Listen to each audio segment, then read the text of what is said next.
Handel, the most German of all British composers, and also one of the most portrayed musicians of his time. But how many of these portraits are actually him? Stay with me and let's find out. Number 1. Supposedly the earliest portrait of the young Handel. Real or not? It is.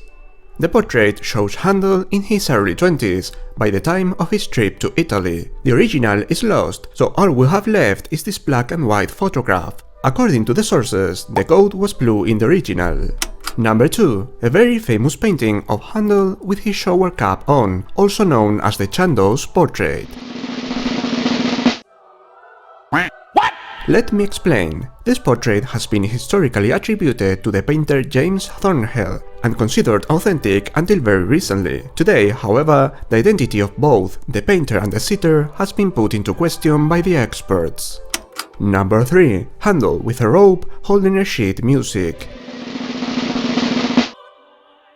Today, this portrait is considered authentic by most experts, although the face doesn't look much like the other authentic portraits. As far as I know, the music in the score hasn't been identified, and it could be just random notes made up by the painter. Number 4. One of the most famous early portraits of the master. This portrait is usually attributed to Balthasar Denner and can be visited at the National Portrait Gallery in London. A copy of this work was made a few years later in Bologna, Italy. This copy adds a few new elements and stands overall as a quite mediocre piece of art.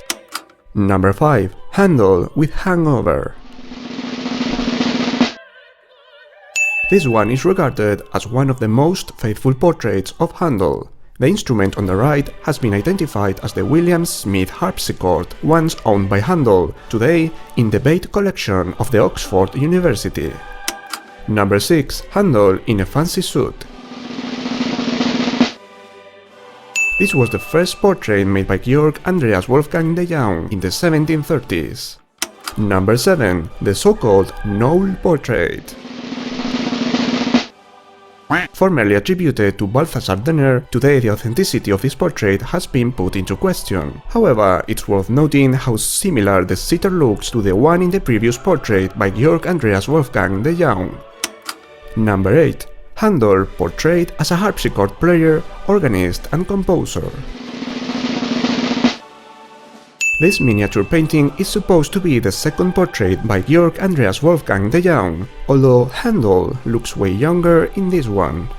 Depending on how accurate the estimated date is, this portrait is to be regarded as either a derivative work or the reference for this other painting from 1736 attributed to Thomas Hudson. Number 9. Copper engraving of Handel. One of the most reproduced pictures of the composer during his lifetime, used as reference for at least 5 more engravings. The following painting by Francis Kite from 1742 displays the same image in reverse. Today's scholars think that both works derive from a third painting that is now lost. Number 10. My favorite portrait of Handel. I particularly enjoy the technique and the color palette in this one. However, never mind, the portrait is considered authentic. Number 11. Captain Handel. This portrait is often associated to Handel in the internet and other media, but there are no actual references to it in the authoritative sources consulted for this video. There are a few suspicious things about this portrait. The attitude of the sitter and the type of wig are different from the rest of authentic portraits. The fact that there are no musical instruments inside, while at the same time the sitter is portrayed holding a sword, is also a red flag to me. The presence of weapons in 18th century portraits was usually associated with either knights or noblemen. Handel was none of them. Number 12. Another well-known portrait of Handel.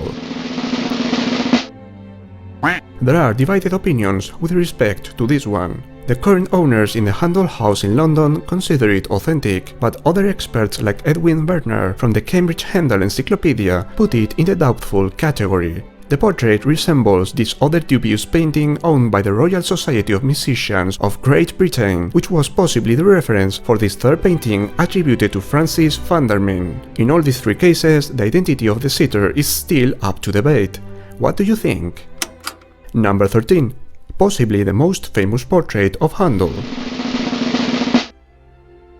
Thomas Hudson made this portrait towards the end of Handel's life, and since then it's been used as reference for countless derivative paintings and engravings. Number 14. Black and white painting of the master. I like how detailed this portrait is.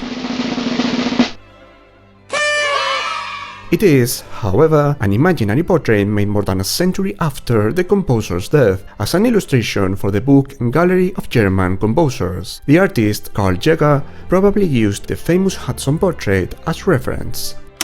And number 15. Old Man Handel, also known as the Gopsal portrait. This is the last authentic portrait of the master, made by Thomas Hudson after he had turned blind. I mean, after Handel had turned blind, not the painter. The work was commissioned by Charles Jennens, the librettist of the Messiah, which we can see on the table. Many copies and derivative works were produced after this painting in the 18th century. So this is our final list. Let me know which composer you'd like me to cover next. Thanks for watching and see you next time.